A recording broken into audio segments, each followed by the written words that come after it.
So, welcome back. We were doing Unit 2, and in this Unit 2, we have already completed Nature of Culture. In this video, we will be discussing majoritarily the characteristics characteristics of culture. Now, if we are going to deal with this topic, we have to understand that anthropology is a vast subject, but we can cover it in a 7 or 8 days. Particularly, I'm talking about revision only when we have the shorter one, the concise notes. So we will be dealing with that as well. Okay, so we'll discuss the characteristics. So for that, you have to understand this word Lisa, GS, okay, and IIDS. Okay, so what do I mean by this thing is there is a girl whose name is Lisa. She goes for UPSC GS class and she was basically from IIT, but T is replaced with D. So now she is something which is IIT, not IIT. All right. Now, what do I mean by this Lisa, GS, and IIT? So L stand for learned. What do I mean by learned? We are doing characteristics of culture, right?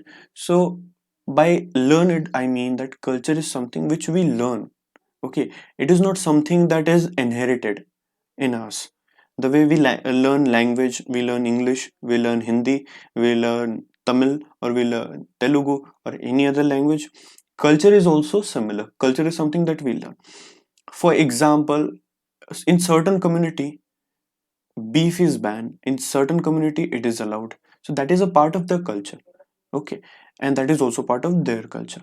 If in certain community there is a face covering, okay, so that is also part of their culture. In certain communities, in Western community particularly, there is nothing sort of like covering your face. So basically that is a part of culture, and that is we learn as a member of society. It is not something that comes to us by pre-planted in the mind. No.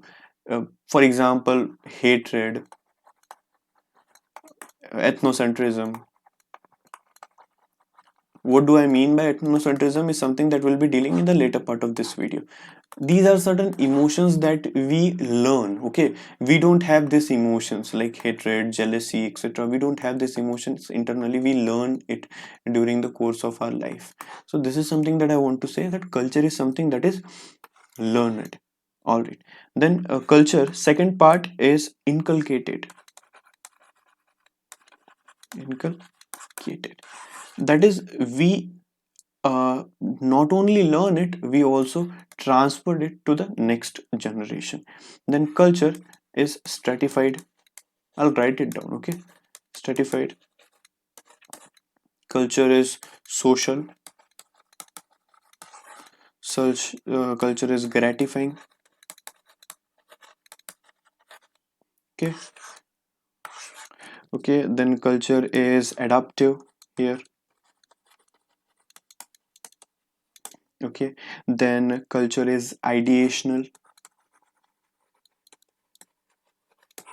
Okay, then the culture is basically integrative. Here the culture is dynamic. This is the culture is also diverse. Culture is social, stratified. We have done that. Then this S stand for stable. Okay, and I just want to make sure I haven't forgotten anything. Gratifying, structural. Yes, the small is structural. Okay, so this is something that you're going to remember, this particular part. Okay, so first, what is the characteristics of culture? You remember this word. There is a girl whose name is Lisa. She studies GS classes, and she was from IIDSS. Okay, so this is something that you do. You can even change any mnemonic if you want over here. That completely depends upon yourself. Okay, now what do I mean by each term? That is something that we are going to discuss. First, culture is learned. I hope this is clear. Culture is inculcated. It simply means that human alone have capacity to transmit this thing.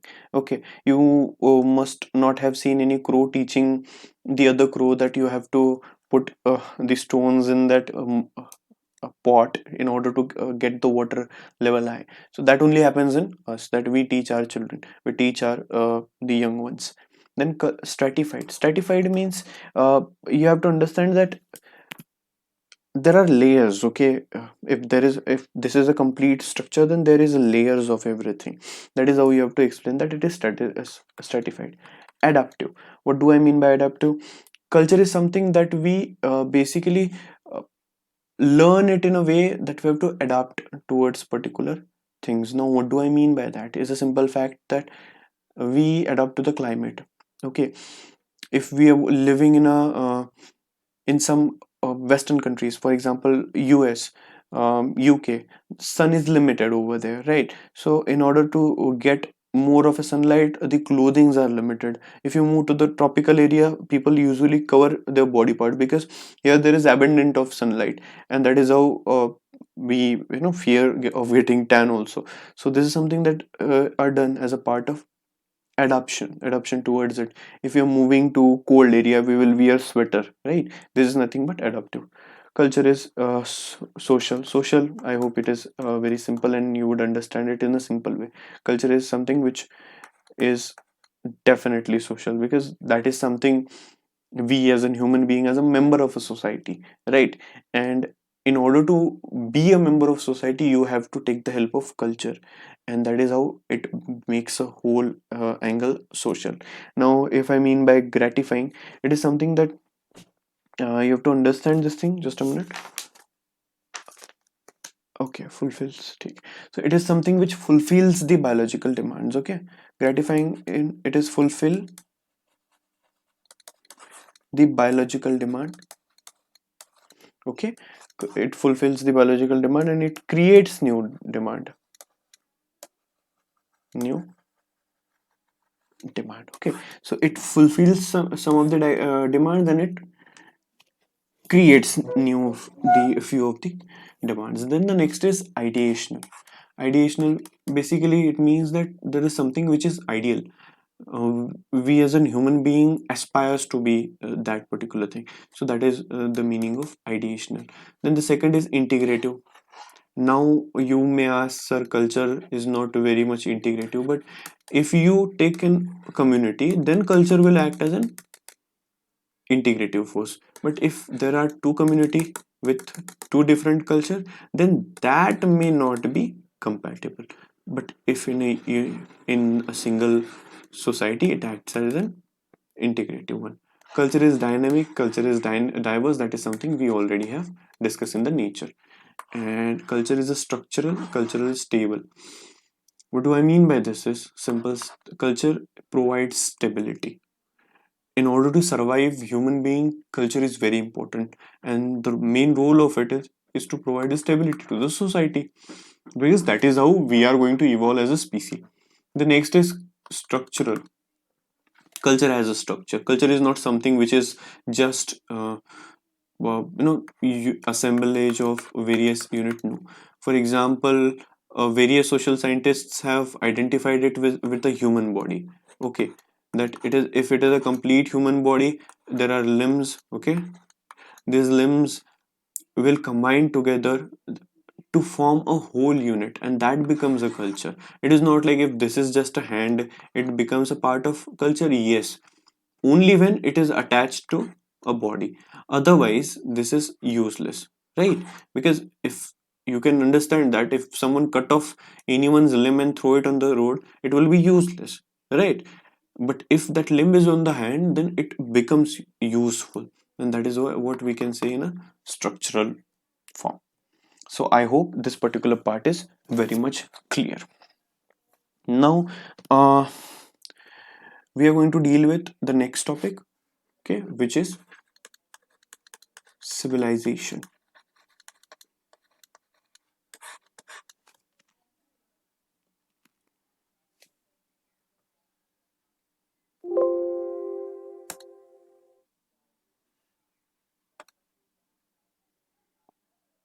Okay.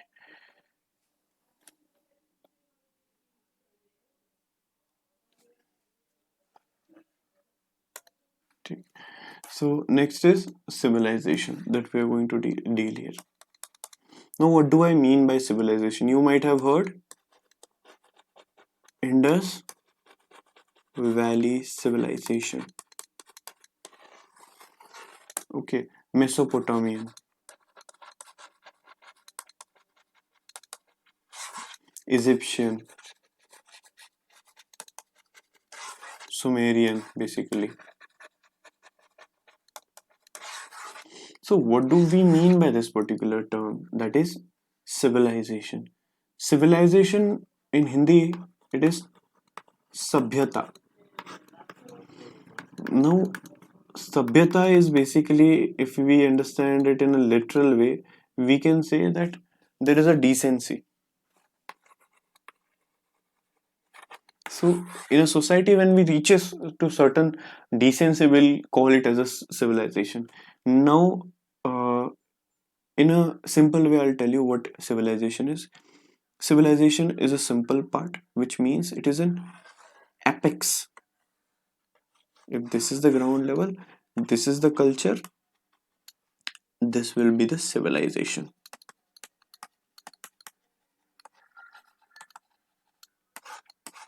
All right. So this is it for the civilization as a basic. Now I'll discuss the remaining topic in the next video.